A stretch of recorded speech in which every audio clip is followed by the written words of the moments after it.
He didn't die, he got superpowers instead. People usually die when they get hit by a car, break their skull, or have strokes. I spent weeks researching and compiling 7 real stories about real people that not only survived these life-threatening accidents, but also got actual superpowers from them. One of them actually got struck by lightning multiple times. His power is actually freaking gnarly. I'll talk about him later, but let me just finish running this guy over. I bet you're in a lot of pain right now. Guess who can't still feel pain? The human shield. Ow. In 2009, Alan Curtis broke his skull, arm, and incurred brainstem damage from a cycling accident. The accident itself, not that cool. The cool part is his power. The damage to his brain caused him to have a severe lack of temperature and pain receptors on the right side of his body. You know that new movie Novocaine? Where the main character doesn't have the ability to feel pain? So he goes all John Wick and does all this crazy stuff, frying his own hand in oil and crap. He's like half Novocaine. If he, for example, gets blasted by a flamethrower, he'll be all like, nah, I'll give it a 5 out of 10. Or maybe like a really cool one-liner like, that hurt, but only halfway. Call me Lactania the way I be half and half. There we go. That's a good one. His head injury likely severed or severely damaged his spinothalamic pathways, blocking pain signals from reaching the sensory part of his brain. There were some side effects to his newfound power, though. He can't hear as well as he used to, and he has some slight short-term memory loss. He retained most of his motor function, the majority of his senses, and his physical capabilities, making his one of the 2 most gangsta powers in this list. Speaking of no brains, we didn't say anything about no brain. This one got his brain removed. Jody Smith, the fearless man. Jody Smith suffered from epilepsy for quite some time. Medication didn't seem to do anything for him, so naturally he removed his brain. Kind of. Doctors recommended surgery. A surgery that would go on to remove parts of his brain, such as the amygdala and the hippocampus. Both are crucial for keeping humans separate from lizards because, they're in charge of emotions, like fear. The lack of these parts removed the primal fear we experience as humans. But he's not stupid. Jody still experiences general rational cautiousness because obviously it's not safe to walk through a group of men trying to mug him, which he did. And of course, they were too surprised by his lack of fear to mug him. They left him alone. Or walking casually along a cliff's edge, which he also did. He also reported being more socially active since the surgery. But essentially, outside of logical caution of situations like, having a gun pointed to your head, he feels no actual fear. There's no feeling rising in his chest like the normal people have. If he feels as though he can survive a certain situation, he will approach the situation. He will 100% talk to women at the bar, which makes him a terrifying force of nature. Remember that guy at the beginning? This is Jim Carollo. He was involved in a massive car accident. But he didn't die. Instead, he woke up able to memorize massive sequences of numbers in an instant. Credit card information, phone numbers, the first 200 digits of pi, you name it. He could absolutely rob you blind if he got a hold of your credit card.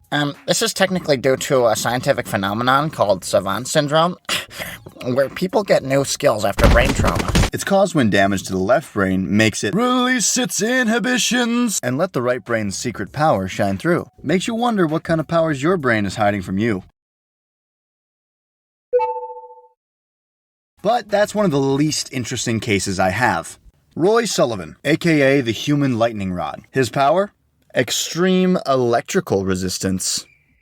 How is your jaw not on the floor right now? This is an extremely surprising superpower from someone named the human lightning rod. I personally don't think his record will be beaten anytime soon because he was struck not once, not twice, not 3 times, not even 4 times, not even 5 times, not 6 times. But Roy Sullivan was struck by lightning 7 consecutive times. That being said, he might not be as powerful as the Electric Man,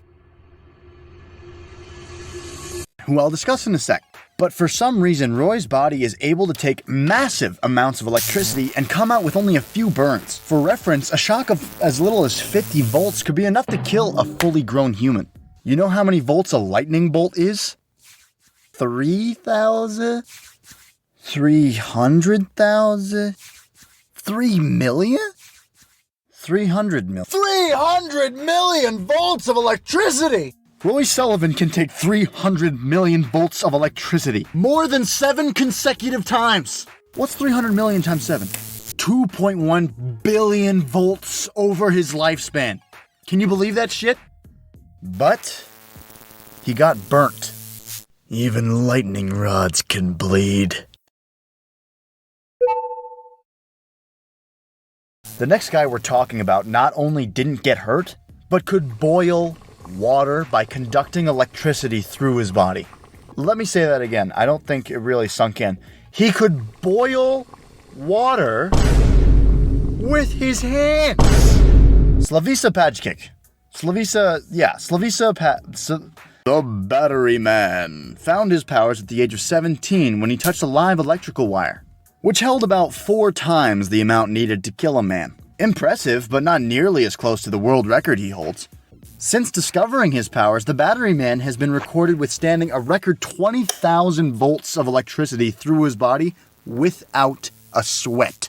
But that's not even the most interesting most interesting act that he did. He actually made an appearance on France's Got Talent.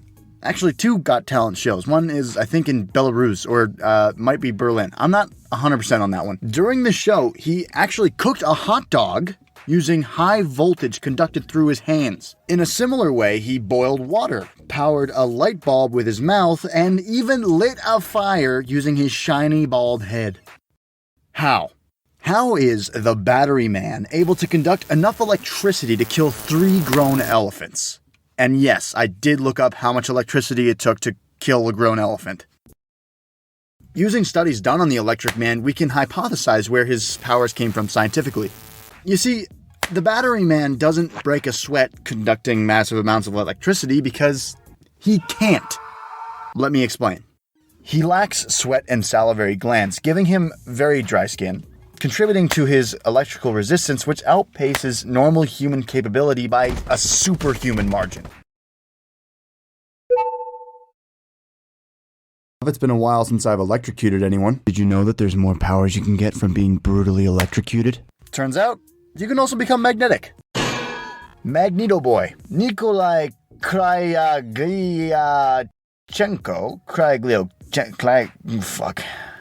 Nikolai is lucky to be alive. Unlike the human lightning rod or the Electric Man, he had no resistance to electricity. So when he leaned up against a light post with faulty wiring, he got absolutely fried. When he woke up the next morning, he acquired a weird power, which he showed his classmates the next day.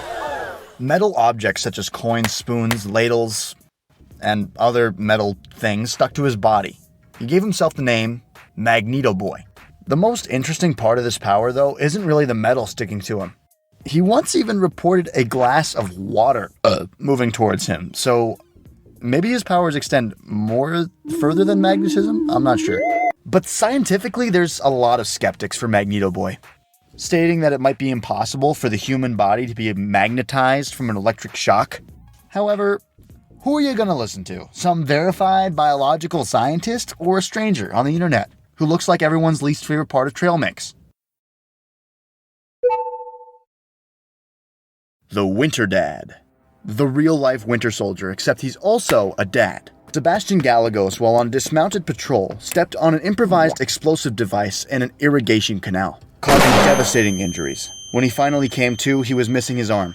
When he was brought back home, he was forced to settle for standard prosthetics. He couldn't lift his son, and it wouldn't even keep up with his daily routine. When getting all the, protein this gigachad of a man needed from the grocery store, it broke. So, working with an engineering friend, he developed an aluminum and carbon fiber arm, which is actually, no lie, the most powerful prosthetic arm I've come across on the internet. It's so premium. It's so cool. It can lift up to 400 pounds. I've seen prosthetic arms weaker than this, and they've been stated to be able to crush human skulls. They're weaker than this thing. It was like peanuts. This thing is legit cutting edge. And it's not even made by a company. You know how much a typical prosthetic can carry? 3 to 5 pounds. This thing? 80 times that. It's a real-life Terminator arm, and it's frickin' sick. But unfortunately, still can't lift your mom. So...